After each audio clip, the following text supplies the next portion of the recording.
Hi, I'm Paola Santana, Strategy Officer for State Policy at Lumina Foundation.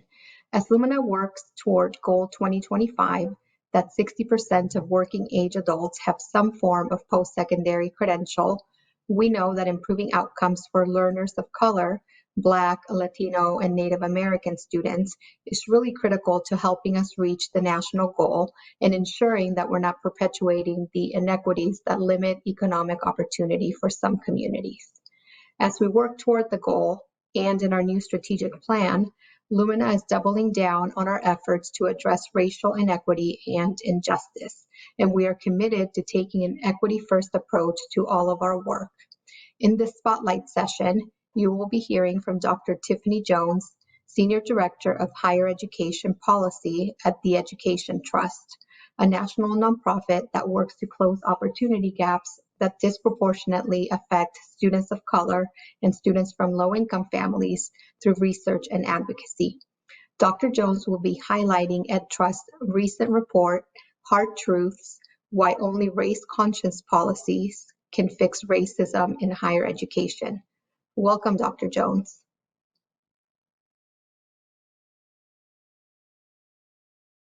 Hello, I'm Tiffany Jones. I'm the Senior Director of Higher Education Policy at the Education Trust. And I'm going to spend a few minutes talking about a report we put out called Hard Truths: Why Only Race-Conscious Policy in Practice Can Fix Racism in Higher Education. This work evolved because advocates were telling us that, hey, we understand that race and racism is important, but often we're dealing with other constituents and other partners and advocates and policymakers who may not be on the same page. We need help being able to make the argument. And so could you put the arguments or the best data that helps make the case in one place for us? And that was the evolution of this work.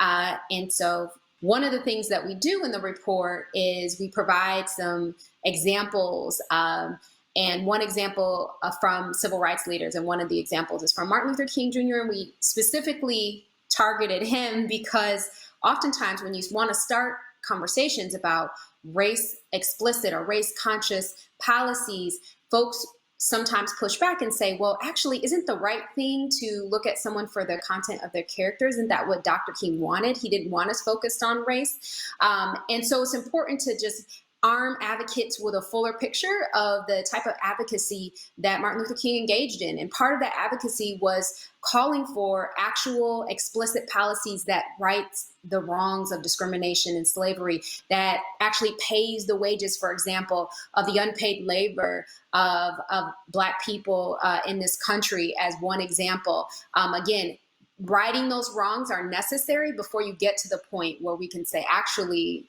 color doesn't matter, right? But that's not where we are. It's not our reality, and it's certainly not our history.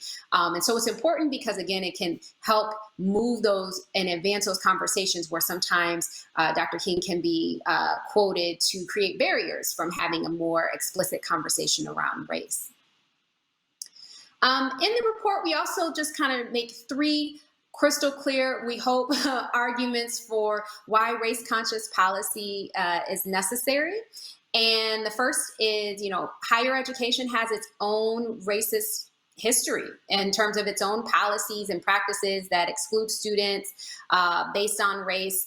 And therefore, higher education is responsible for making sure that it has policies to right those wrongs. So racism isn't some bad thing, an awful thing that happened over there or outside of higher education that were, impacted indirectly. In fact, funding policy is a great example. And in the report, we talk about the Adams case, a Supreme Court case, where 19 states were found guilty for supporting separate and unequal systems of higher education. Again, don't have time to go into all the details, but the main takeaway there is it's that history that makes it necessary and why there is an expectation that there will be higher education policy that helps to address racism. And also the second argument we make is racial inequalities are in some cases getting worse. So oftentimes we run into other advocates or policymakers that might assume everything's probably getting better, not at the pace we would all like, which is why many of us engage in this type of work, but we're going the right direction overall. And that's just not the case. And there are too many examples in the data that demonstrate that in some cases things are getting worse, gaps may be widening, and more. And finally, making sure you understand that substitutions for race, such as income, do not close gaps in opportunity and outcomes for students of color. Using those things can be good. Designing initiatives and programs and policies to help lower income students can be a great thing. What it is distinct, though, from doing the anti-racist work that's necessary to address gaps by race specifically. So throughout the report, we have several data points that we use to try to make the case for the arguments that I've presented, one of which is around degree attainment, just demonstrating that the younger group of Black adults have lower degree attainment rates than the group of Black adults that are older. And again, it was an example of, it's not necessarily that each generation coming after is more and more educated or having more and more higher ed opportunities. And that's not true of their white peers, for example, where the younger generations have higher degree attainment than the older generations.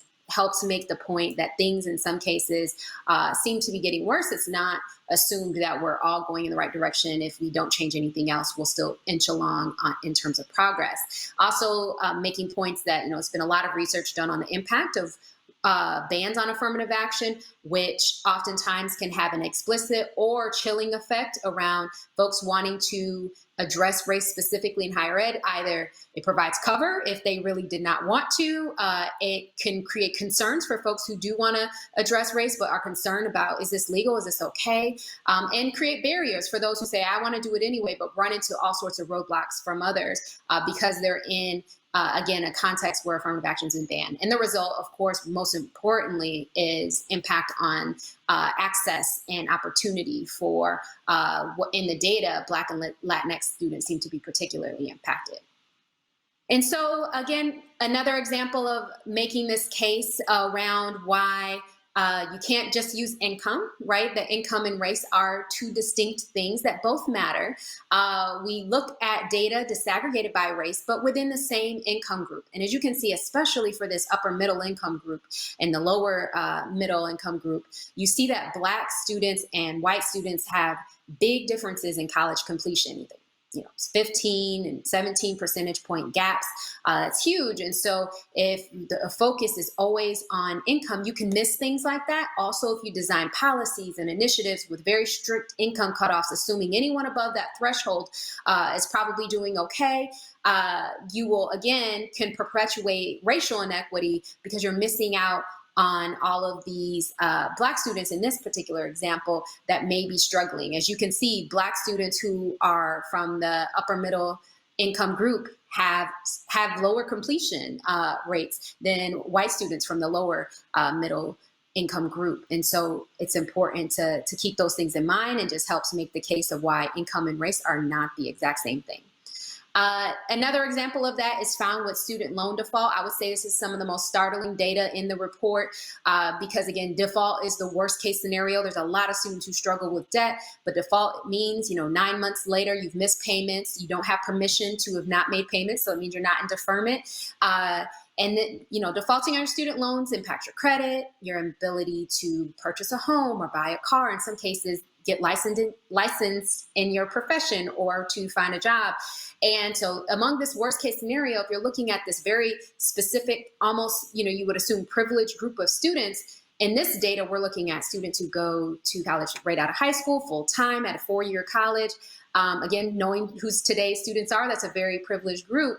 But even among that group and including those coming from the highest income households, 1 in 3 of Black students with that profile still default on their student loans. Again, that's only true for about 5% of their white peers. And so it just helps make the case of why, whether it be a solution around the student debt crisis or other types of initiatives, focusing on income alone will leave out a lot of, in this case, Black borrowers who need additional support. And so now I'm just going to talk a bit about what race-conscious policy and practice looks like, what it is that institutions, states, and the federal government can do to address these policies. And again, it's important, especially for institutions at the admission stage, to use holistic admissions, to not shy away from using race as a factor. We know that the challenges to affirmative action, for example, are ongoing, but affirmative action is unique in that it's one of these things that the Supreme Court has heard over and over again, and that doesn't happen often, right? Supreme Court doesn't hear cases on the same issue over and over again, but it's been determined in these cases that race and racial diversity in particular is a compelling interest, not just of Black and brown students, but also of their white peers, for all of higher education.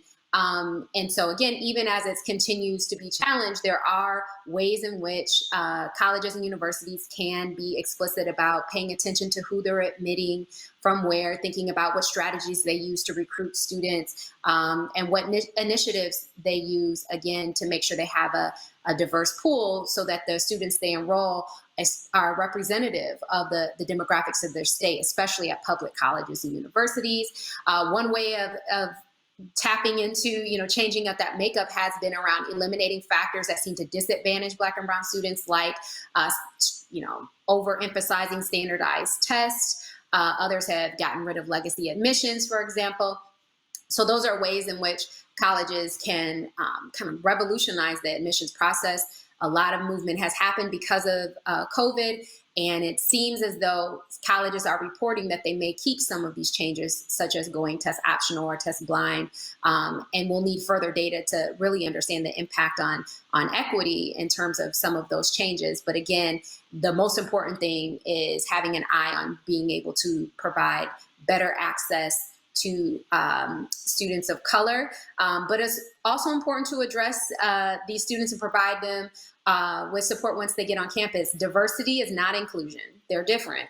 And so you can have students present, and that could just mean more students of color to have traumatic experiences, to have educational experiences where they're not being supported or engaged. So it's important that there are diverse faculty, that the content is culturally responsive, and again, that all students have the opportunity to learn about issues surrounding race and racism and equity issues more broadly. There's a lot that states can do. First, I mentioned the impact of having a state ban on affirmative action, having a chilling effect. I got started as a student organizer, and this is one of the first issues I worked on in Michigan. And we're not successful in preventing that ban from being put in place. But what it did allow me to see is immediately some of the effects that it had in terms of support services being nervous about how to frame particular programs, trying to focus on first generation students, focus on geography, all of these kind of workarounds instead of being explicit around race, and having struggles being able to target supports to the students who needed them, and again, can create barriers. California has an opportunity this fall. We'll see what happens in terms of how the vote will go on Prop 16, which would remove their statewide ban on affirmative action, could have national implications as they were the first state to put such a ban in place. It's very interesting that the UC Board of Regents voted unanimously to put the ban in place in 1996, and they recently voted unanimously to remove that ban because they realized that it had really harmed their ability to provide higher education opportunities to Black and Latinx students in the state. States have higher ed attainment goals, which can be a great thing. And of the 40 plus states that have those goals, over 30 mention something about race. How deep they go varies.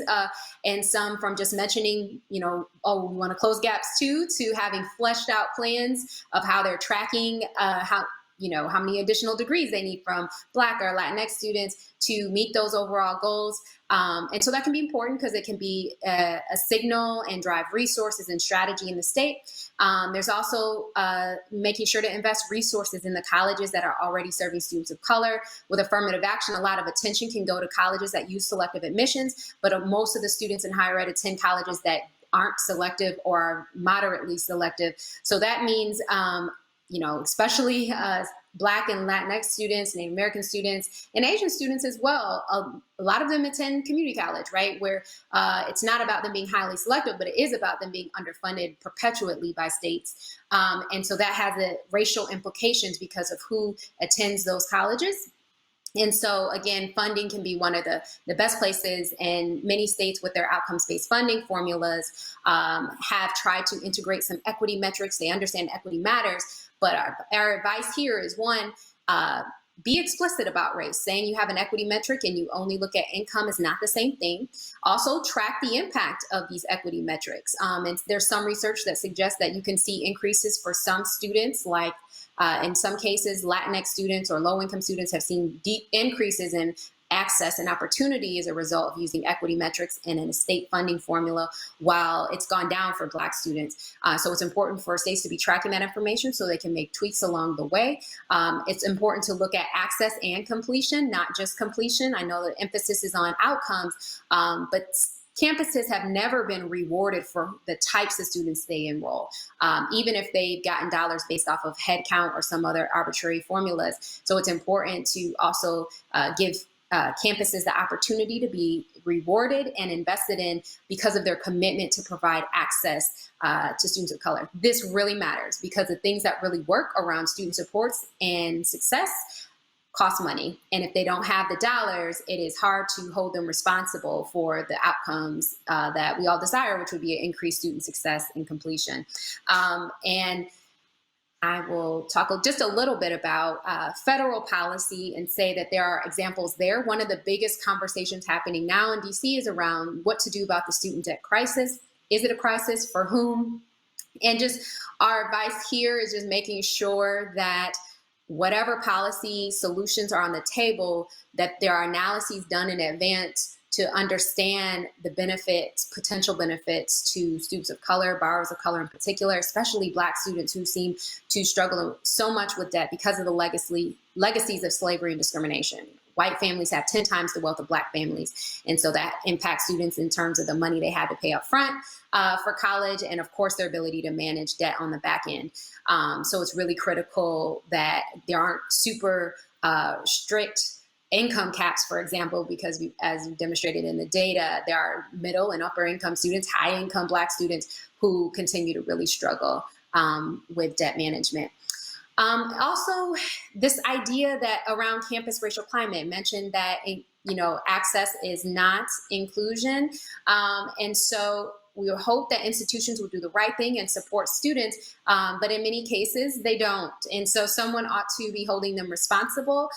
So we've, creditors are responsible for doing deep dives into institutions. And these are the types of issues that they should be considering alongside making sure, faculty are credentialed and that students are receiving a high quality education. Part of it is also paying attention to what's going on in terms of racial climate and what types of experiences, because even if students graduate, at what cost, right? If they're having traumatic experiences because their peers or the faculty or the staff on campus are not adequately addressing issues of race or racism, or the numbers are so small that they're isolated and tokenized throughout their educational journey.